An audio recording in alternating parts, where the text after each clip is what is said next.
You're listening to an encore presentation of this program, KCAA, the Inland Talk Express. We gotta bless the show before we get started.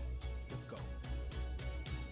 When I was in my mother's womb, I had a calling on my life to do something in the glory of God and marry it like a wife. Commit myself to his word and never be led astray. And when it's all over, when he comes, I'll be glad to see that day in the morning time. All right, good evening and welcome to the Farron Dozier Show on KCAA Radio 106.5 FM, 1050 AM. Also stream from the KCAA Radio.com website, the station that leaves no listener behind, and the Military Broadcast Radio Network. That's right, MBR, on all the social media platforms, plus on Roku.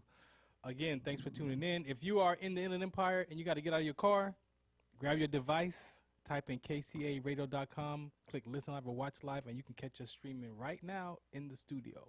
Or you might catch this on the repeat. Either way, we appreciate you for hanging out with us. Tonight, always a spectacular, important show for you. Shouts out to my Sports Collective crew.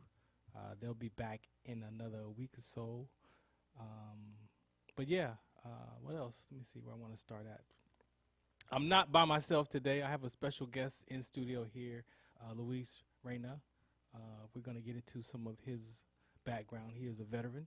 So for my Trench Talk segment, for those of you who listen to that part of the show, we're going to get into that conversation with him. But guess what? He's going to stay the whole show.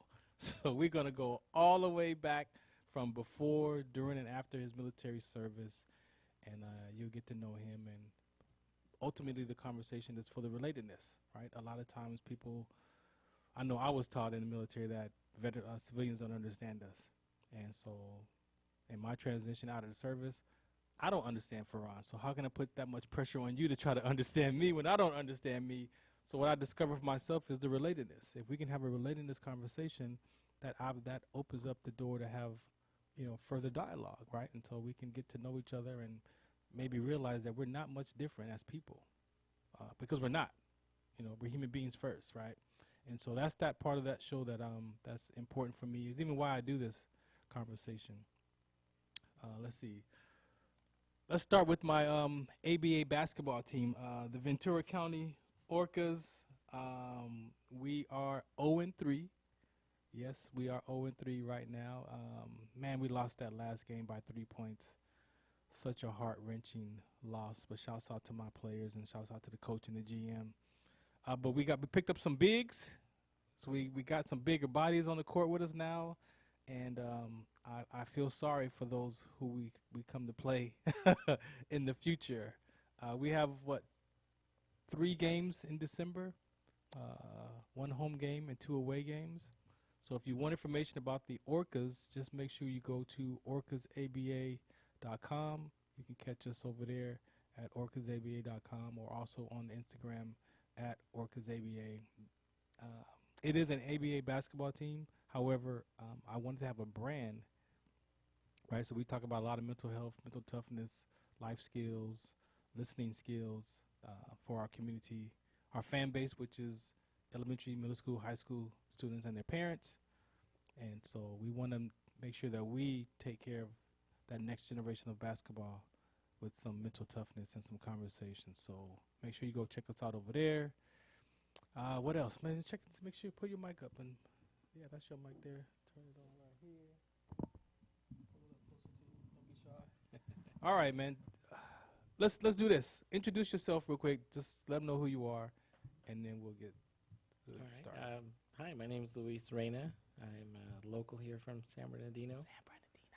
And current member of our California National Guard. I'm a medic here with the 185 out of San Bernardino. We're going to have some conversations, boy, tonight. Yes. All right, so we want to play some of our PSAs and our Call Me Go.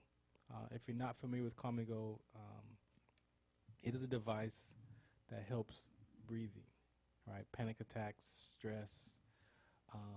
I know I dealt with that anxiety. Still have to manage it.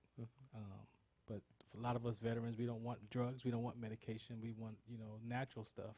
Right. And so for some people don't realize that if you can control your breathing, you can calm down. Yeah. Right? Yeah. And so let's play this PSA by our sponsor, Comigo. This is the Farron Dozier Show on KCA Radio, 106.5 FM, 250 AM, and MBR. Some of us still carry the burden of battle. It threatens to drown us in our everyday lives. In battle, we had our weapons and combat gear to keep us safe, to keep us confident. But when we returned home, we were not armed with weapons and gear to cope with our own minds. I was lucky to find my combat gear, my mental weapon, and it's called Comigo. Comigo is a drug-free device that allows you to achieve calm in less than 3 minutes. In moments of anxiety, stress, anger, panic, or insomnia, not with medication, but rather by activating the parasympathetic nervous system through breathing regulation and multisensory stimulation. A recent study has shown that Comigo decreases PTSD and anxiety levels in veterans, helping those who are suffering and having a long-lasting effect. Visit Comigo.com to learn how you can get Comigo through the VA or with a special veterans discount code. All right, again, welcome back to the Farron Dozier Show on KCA Radio, 106.5 FM, 1050 AM, and the Military Broadcast Radio Network. We still down with them, y'all. Make sure you catch me on MBR too. Trench Talk US is going to be on Wednesdays at 4 p.m. Pacific time, 7 p.m. on the East Coast. Yeah, we'll talk about why I unseparated the show. But yeah, so you can catch me here on Sunday nights at 8 p.m. Pacific time on KCA Radio and also on MBR Radio Wednesdays at 4 p.m. All right, man, you ready? I'm ready. You sure? Yes. All right, cool. All right, so again, this is one of my conversations that's most near and dear to my heart. Trench Talk started off as just an idea, just being, I want to say, from basic training, just being out, meeting people from all walks of life. Back then we was digging foxholes, Yeah. right? So the trenches and all that. And so it just popped in my heart one day, like, Trench Talk. And it was just, we'd be up all night just talking and laughing and going on and stuff. So I never knew what it was going to turn into. But when I was medically retired in 2013, turned into a talk show. Back then it was internet radio. Yeah. Now it's podcasting. It got all kind of names today. But so I use that conversation. That's my own personal therapy to stay connected to my veteran community. Nice. One of the most things that we hear that we miss is that camaraderie, Yes. right? Absolutely. Like that is an instant connection Yeah. for when veterans, meet one another. It's like you're just instantly connected. So for you, what was going on in life before that choice to join the military? What was going on? Well, in those very close years to when I enlisted, I had gone through a separation. Okay. I was married for about 7 years. Had one beautiful daughter, and unfortunately, life sometimes it doesn't work out the way we want it to. For sure. And so I was going through that transition. I was trying to get back on my feet, trying to work and raise my daughter. It's very challenging, especially as a single father, with a special needs daughter too on top of that. Yeah. And in trying to figure things out, my daughter's physical therapist, he is a physical therapist in the National Guard. Okay. In the Army National Guard. And so he was talking to me about those opportunities and about enlisting and considering that as an option for to kind of redo my foundation in life, provide some stability for both myself, for my daughter, have those opportunities for personal growth and just reinvent myself, relearn. Is a divorce off limits? 'Cause I just want to just from your perspective, not from not really. No, Yeah. no. So that I'm divorced as well, so I could definitely relate to you in that. But from being from the male's perspective of that, I learned for myself how I even start to heal from that was to take some responsibility for my part Right. of that not working. Mm-hmm. Were you able to do that for yourself to kind of free yourself from that? It was rough at first, Yeah. because I had no direction. I had no, I myself come from a broken family, so it was just, one of those things where I was just figuring it out on my own. Yeah. A lot of my male older role models that I had that by that point had already passed away or moved far away, and so it was challenging for sure. And if you don't mind sharing, your daughter, you said she has special needs. We want to know, can we share what she's managing? She is dealing with the hypotonic cerebral palsy. It's a genetic disorder where the symptoms mimic autism and hypotonic cerebral palsy. It's Bainbridge-Roper syndrome is her diagnosis. And so, she's on the smaller side. She's on the petite side, still non-vocal. As far as mobility, we, in recent years, have hit a lot of those milestones where now, she's walking independently. She can get on and off the bed on her own.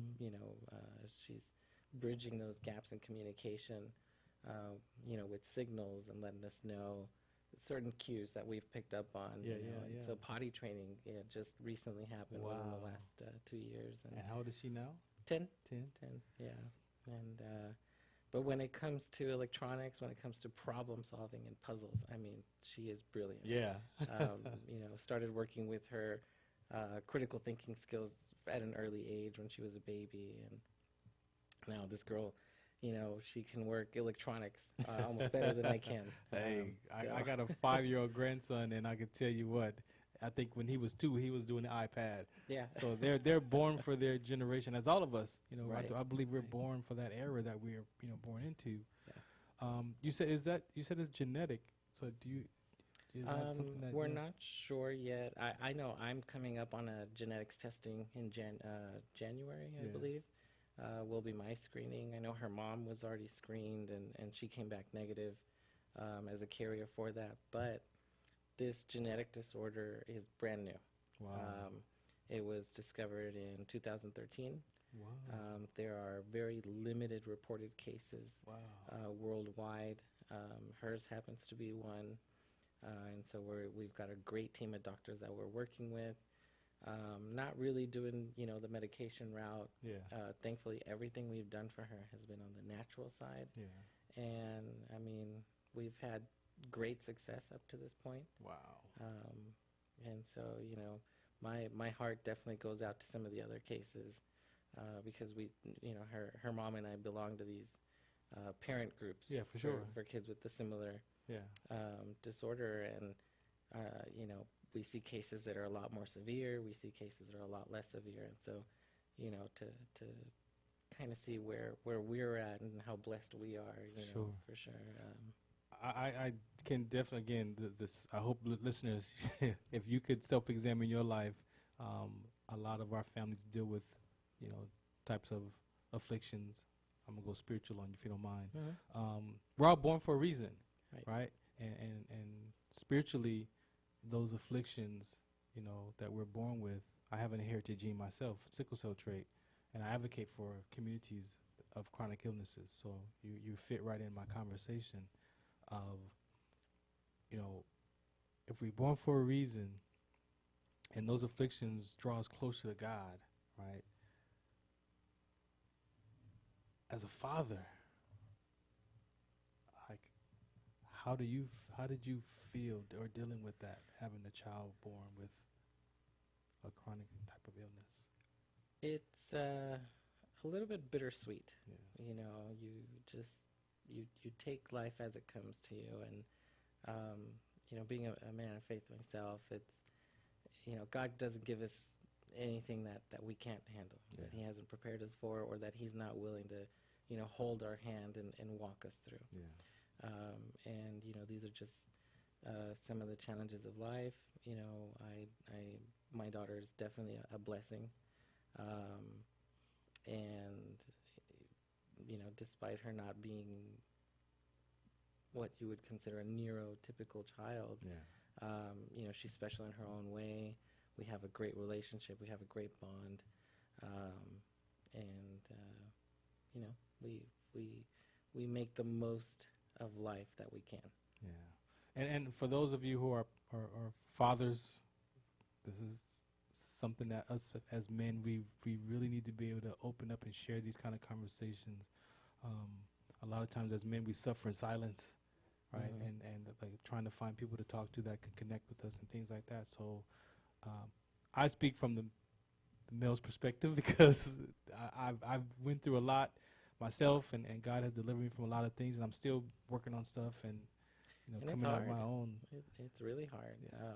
That was probably one of the bigger challenges for me, was finding help. You know, here I find myself in a situation where, you know, it initially was about 70 to 80% of the time, you know, I'm raising my daughter, Yeah. and doing it on your own, doing it in a community that doesn't really know, seeking for help. You know, it's just one of those things that as men, it's really hard for us to kind of, you know, pull our pride aside Yeah. and look for that help. And I was grateful that Loma Linda Children's Hospital reached out and said, Oh, hey, yeah, Loma Linda. we have... That's a great flow, yeah. yeah, it's a good local, Yeah. you know. And so they had a parent study group for kids with autism. Oh. And so they reached out, and I was a little apprehensive at first because I'm like, oh, you know, these parent groups, I don't know, you know, but... yeah, they can be risky. yeah, but it was probably one of the better decisions Yeah. early on.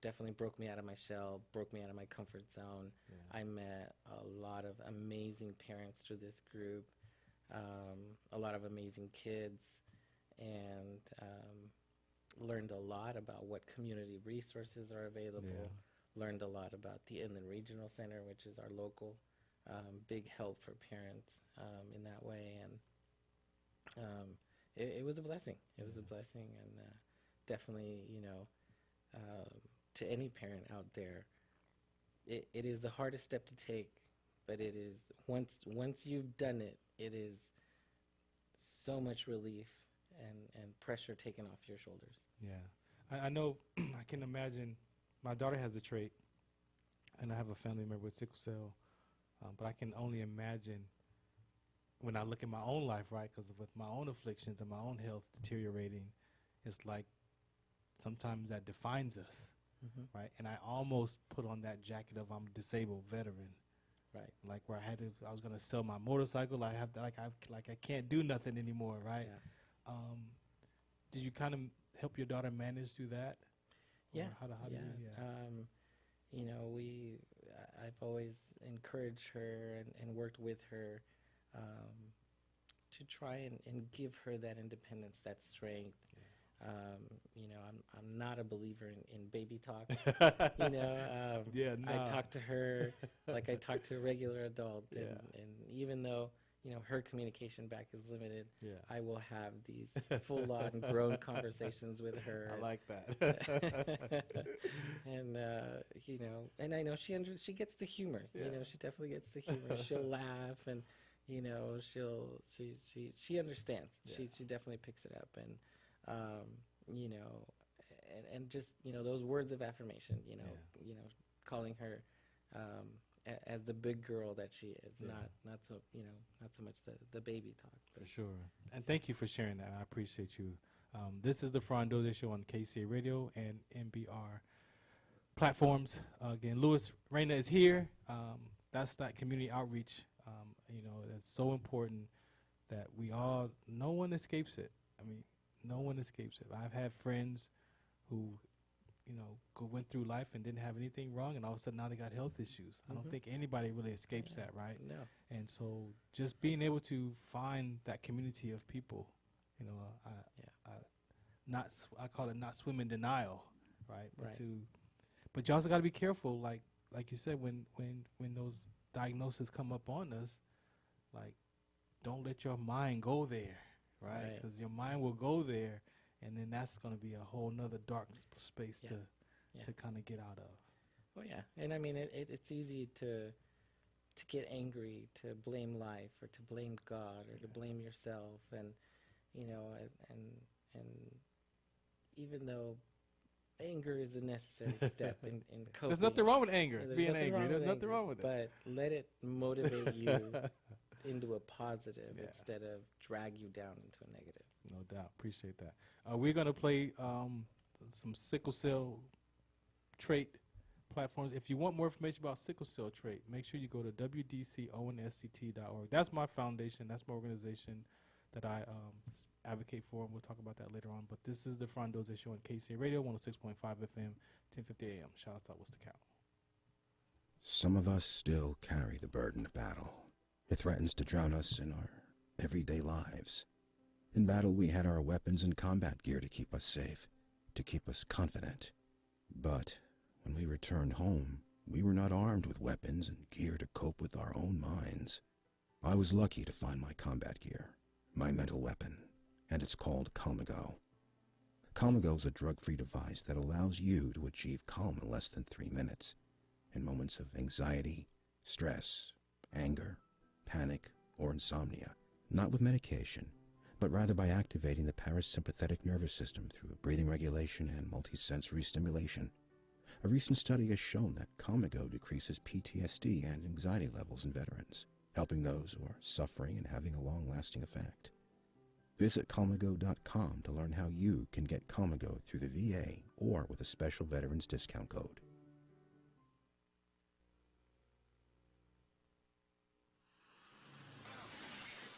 Hey, I'm Sergeant First Class Farron Dozier. I'm here at the military base, and I have the sickle cell trait. Now, why I got involved is I experienced what they call sickle cell trait exertion. And I was doing the Army physical fitness test, the 2-mile run, and when I got done, I collapsed. A lot of soldiers and athletes have been dying at football fields and running track, and the family members have no idea that they have the sickle cell trait gene or that it's a trigger. So my purpose is to mobilize the community so we can find out what's in your genes. How will life be if we could prevent another child from being born with sickle cell trait or disease? And if a child was born with the trait or disease, that the family members would have the education, awareness, and resources in every city that they lived in. So tune into our webinar series and find out what's the count. What's the count? What's the count? What's the count?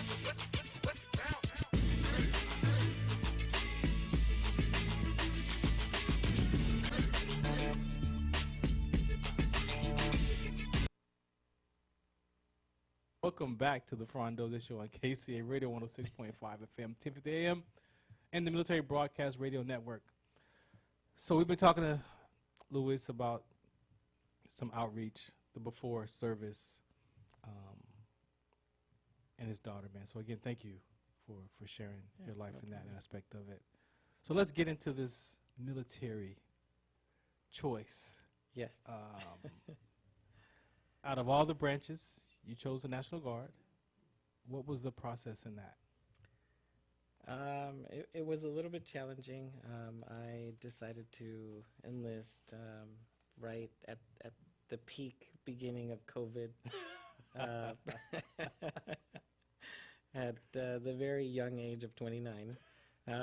You still had some time. Yeah. Well, not at basic. Everybody considered me ancient. Oh yeah, you was point. old. Oh yeah, you was old in basic. But yeah, I had talked to my daughter's physical therapist, and he played a very compelling argument. It seemed like a great idea for me at the time. Yeah. So I came down to my local recruiter's office here at the 185, where I'm stationed at now. Yeah. And it, spent a few days talking with the recruiter. It was not a spur-of-the-moment decision, for sure. It was definitely something that was thought out and planned for, and I had to definitely study the ASVAB book because it had been a long time since I'd been in school. Yeah. At age 29. Yeah. 10 years or so. Yeah. It was a good experience. Experience. Yeah. Went through MEPS. That was interesting. That's when I took the ASVAB and I passed. the recruiter came in and talked to me, and he was like, "Are you sure you want to join the Army?" This was my fault for definitely not doing my research ahead of time. Oh. I did not know, and forgive me for all you Air Force people out there, I did not know the Air Force had a National Guard component. Oh, yeah. I thought the only National Guard was Army Yeah, they have National Guard. the Air National Guard. And so they were like, "Hey, you scored high enough. Like, you sure you want to do Army? You can go Air Force." Whoa.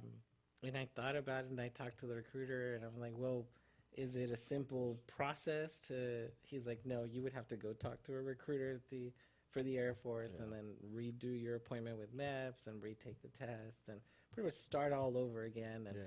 And I'm one of those people that, even though I'm a business major, I hate paperwork. So I was like, you know what? I'm already here.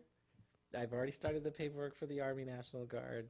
Let's just let's do it. Let's send it. Let's just get it going. Yeah. I'm ready to go. You was ready to go. I was already. ready to go. I didn't want to waste any more time.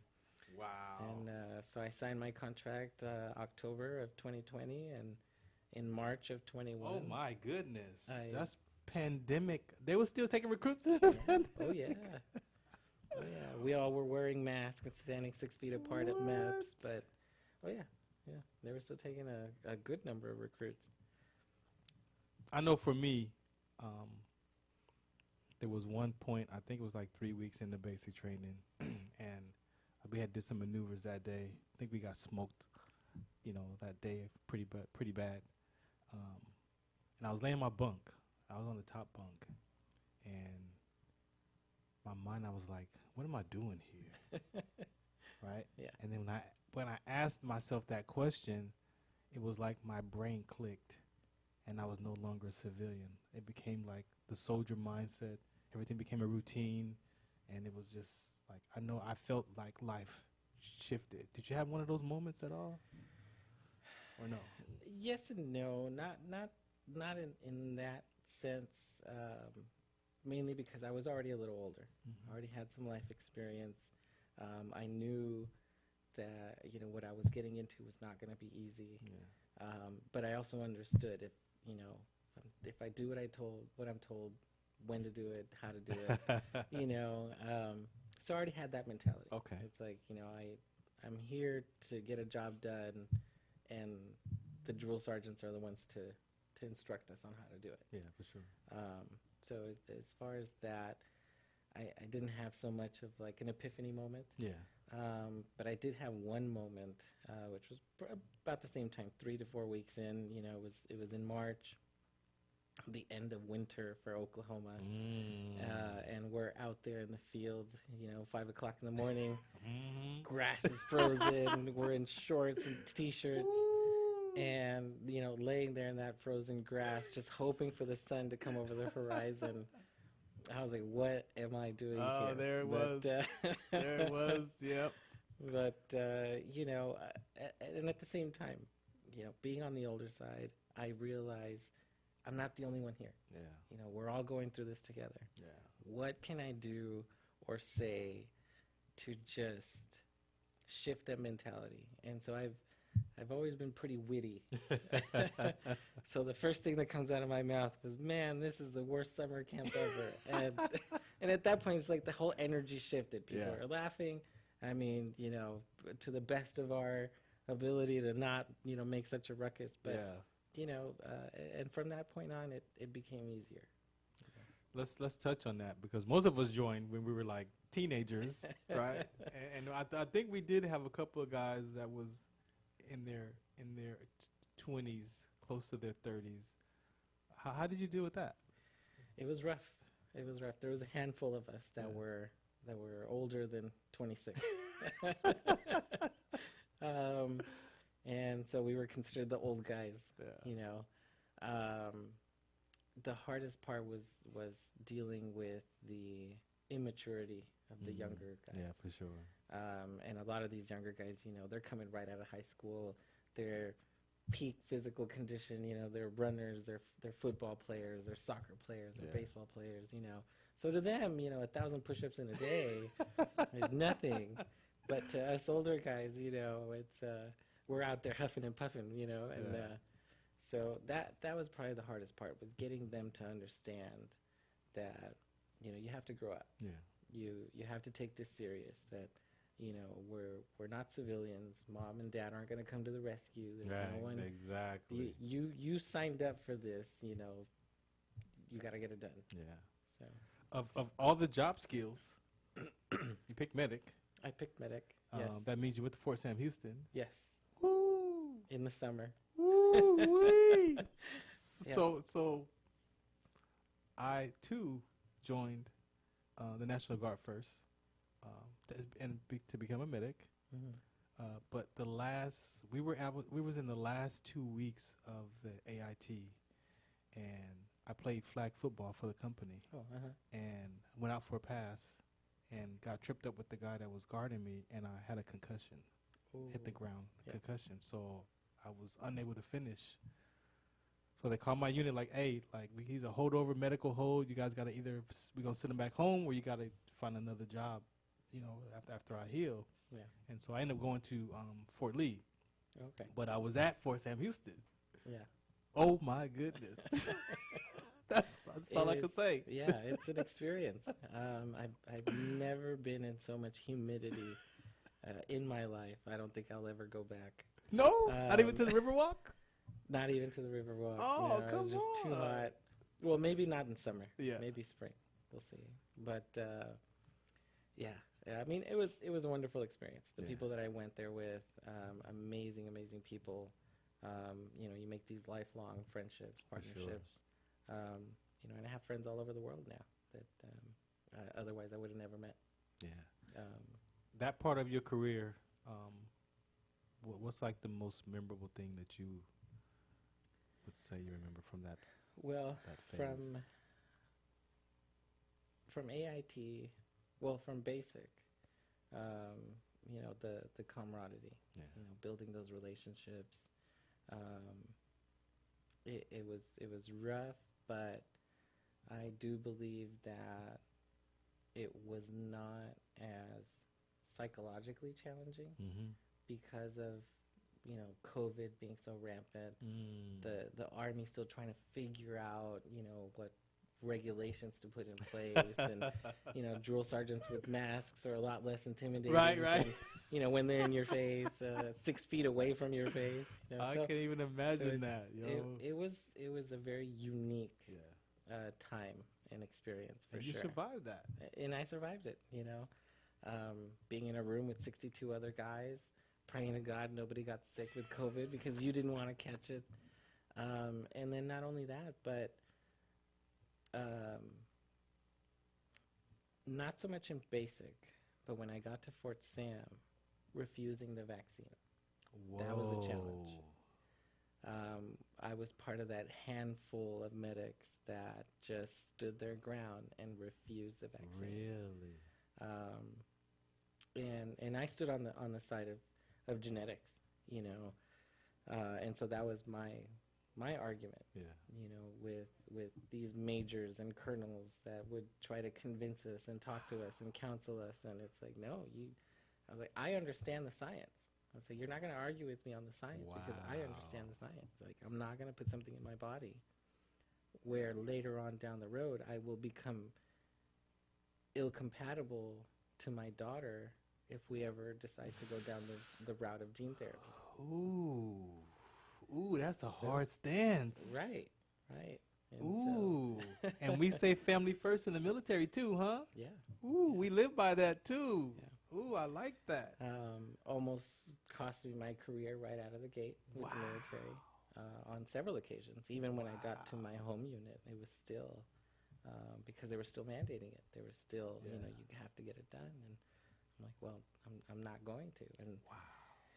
And unfortunately, it took for them to present me my discharge packet.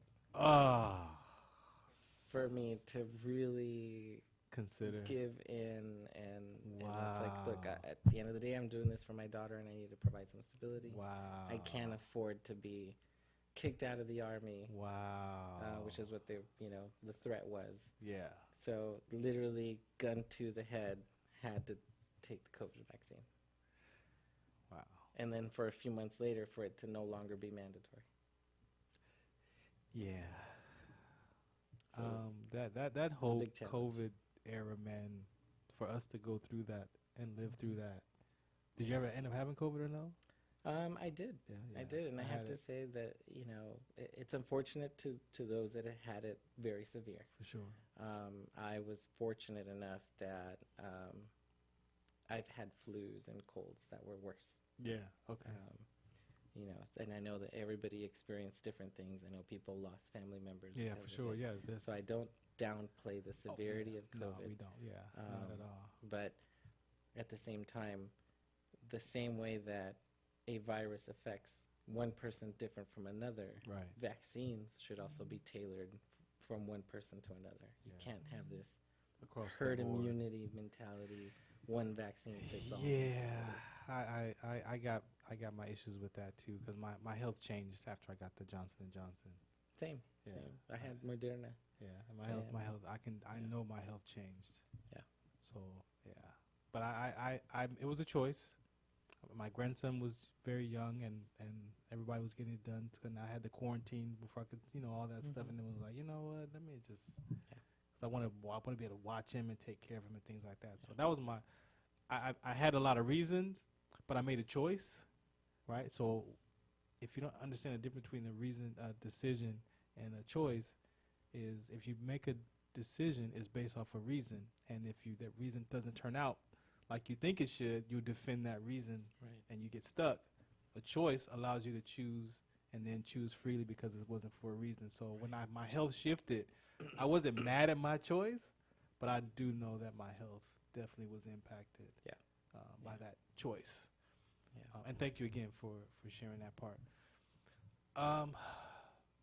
Getting to your unit as a National Guardsman and being a medic, what was that integration like? It was a shock.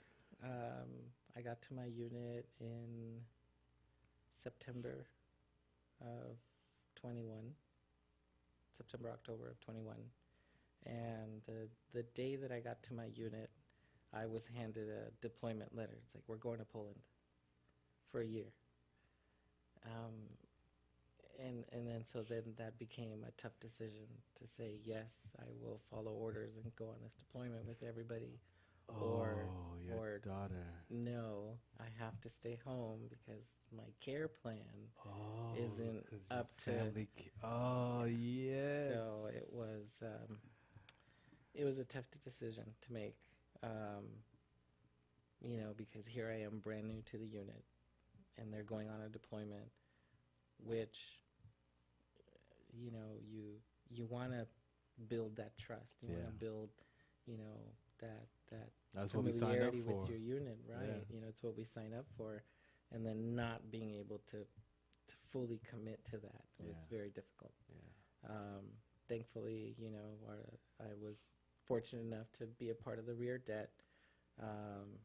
Got to work with that team, and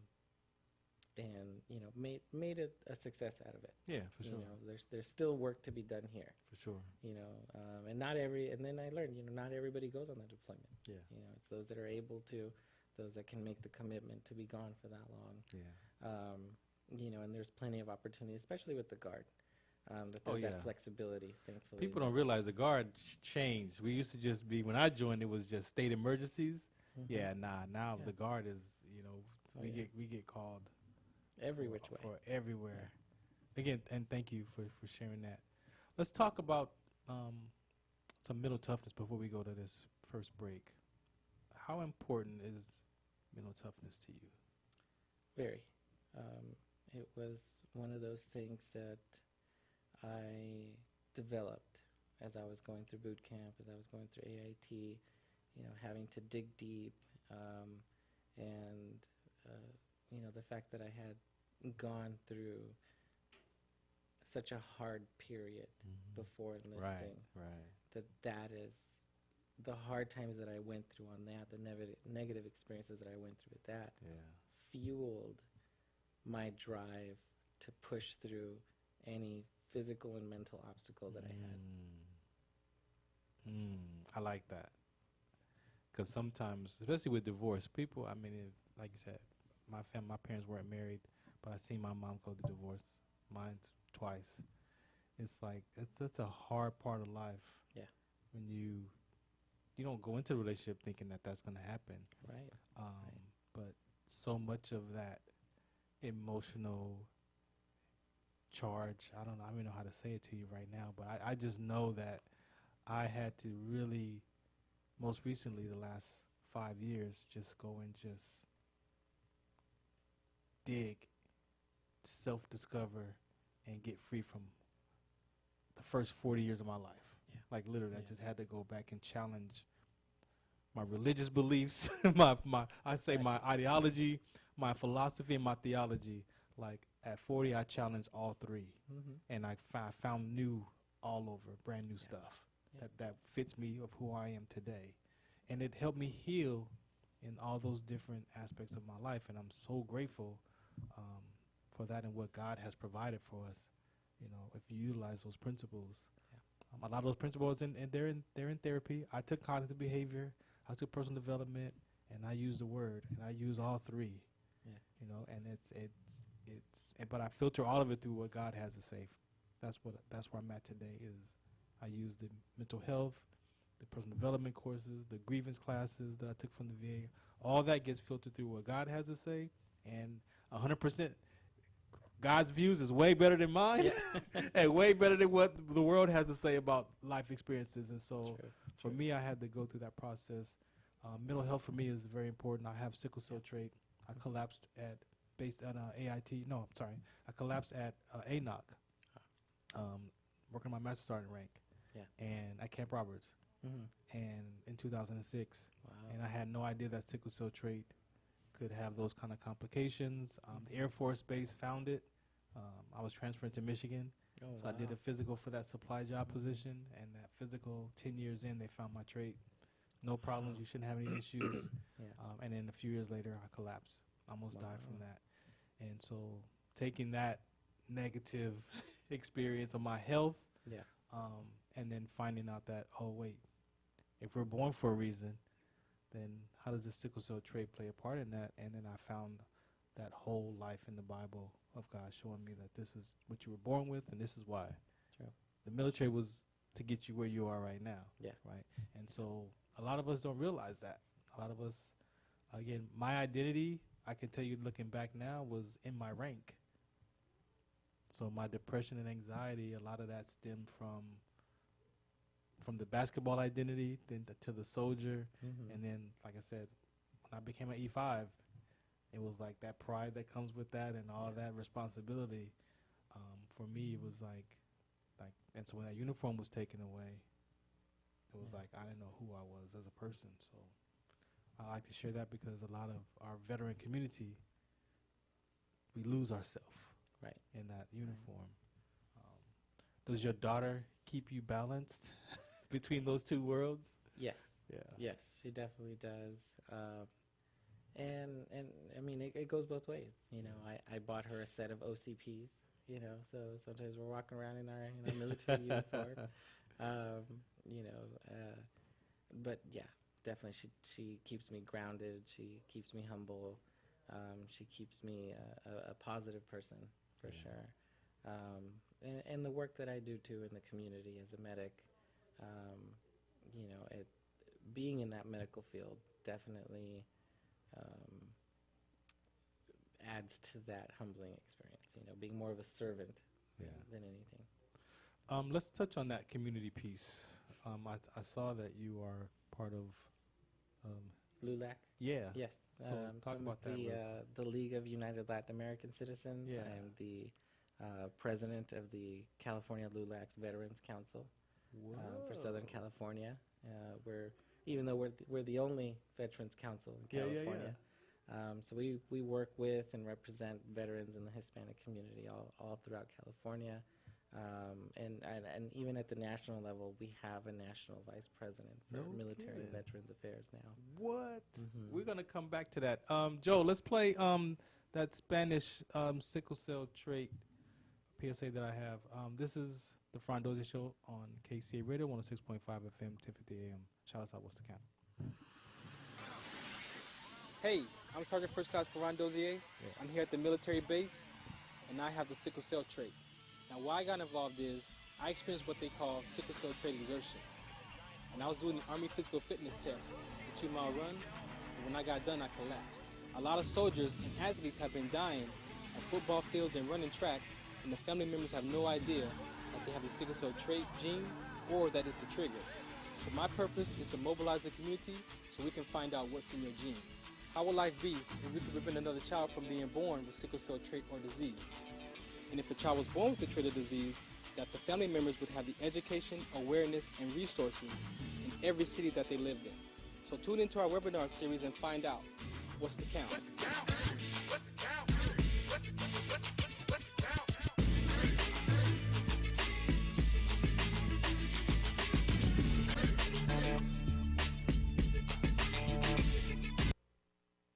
Some of us still carry the burden of battle. It threatens to drown us in our everyday lives. In battle, we had our weapons and combat gear to keep us safe, to keep us confident. But when we returned home, we were not armed with weapons and gear to cope with our own minds. I was lucky to find my combat gear, my mental weapon, and it's called Calmago. Calmago is a drug-free device that allows you to achieve calm in less than 3 minutes. In moments of anxiety, stress, anger, panic, or insomnia, not with medication, but rather by activating the parasympathetic nervous system through breathing regulation and multisensory stimulation. A recent study has shown that Calmago decreases PTSD and anxiety levels in veterans, helping those who are suffering and having a long-lasting effect. Visit Calmago.com to learn how you can get Calmago through the VA or with a special veterans discount code.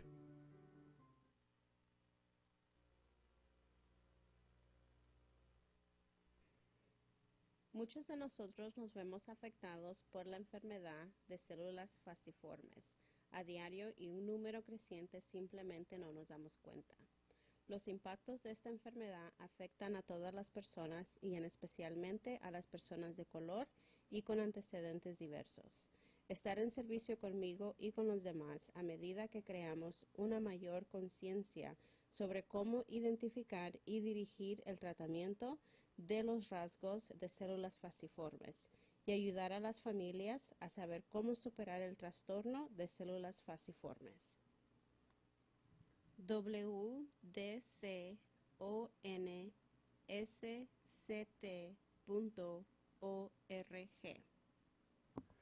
Gracias por su atención. Welcome back to the Farron Dozier Show on KCA Radio, 106.5 FM, 1050 AM.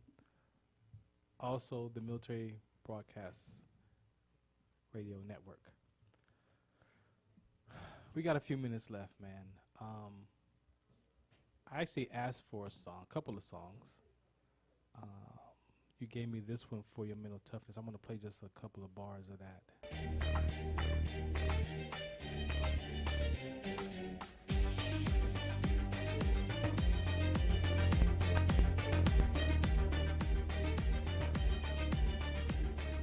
What comes to mind when you hear that? A lot of, so the whole song in general, the message is, standing on your own. You don't need to seek validation from others, from things. It's, you're your own validation. You're your biggest support. You're your biggest cheerleader. A lot of people say you're your biggest critic. Yeah. But it's working with that, all of that, and shaping that strength to continue that personal development. I appreciate you for saying that, man, because losing sight of our own self-love happens early in age. Yes. And I was in my 50s when I rediscovered my self-love, self-worth, self-esteem, self-affirmation, like from within, though. Yes. Not from the interpersonal relationship that you have to deal with yourself first, not the interpersonal, like what we're having here. I think it's, not that I think, but I know it's so important Yes. for us as human beings to tap back into that, because if you don't, you could be looking for that validation outside, and it's outside of you. It's only temporary, even in that person. I think a lot of times we get married because of those kind of reasons, because we're looking for that other half of us, when that's not really that's not how it goes. You know, you one of the biggest things that I talk to with my girlfriend now is, you know, I'm bettering myself for you in the same way that I want you to better yourself for me. We're two wholes coming together. We're not two halves. We're not two people with works in progress. Even though we're always going to be works in progress. Oh yeah, till we check out. But you know, for me, that self-love definitely came back once and it was when I graduated basic training. It wasn't even AIT yet. Really? It was basic training, knowing that at the age that I was, you know, 30. Here I am at 30 years old. A single dad. Joining one of the toughest organizations on the planet, and succeeding. 1% of the population we are. 1% of the 1%. population we are. So yes, that's right. Not everybody can handle even that. my experience with basic, you know, I had some injuries that I had to deal with, and the risk of being recycled and pushing through those injuries. So you know what that feels like. I had a really bad fracture to my left tibia. And my metatarsals in my foot. Oh yeah, you know that life. And then not wanting to report it, you know, trying to muscle through. That's what we're trained to do. That's what we're trained to do. But it took me marching in tears for my teammates to be like, no, you're gonna go to sick call and you're gonna get this taken care of. And thankfully, you know, I graduated with the people I went in. I didn't get recycled. I pushed through.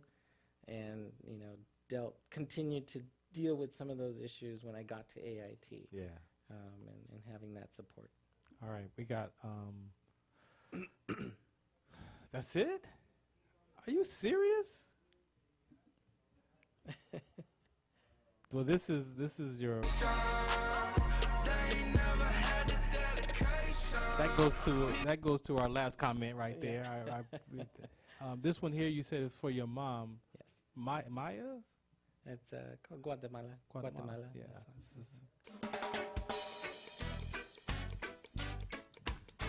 Love that. Hey. What do you want to say about moms, man, real quick? She's been my biggest fan, my biggest supporter throughout all my life. You know, we've had a lot of ups and downs, but you know, we've been able to stick together, and you know, being the oldest of six, you know, and then having our dad leave.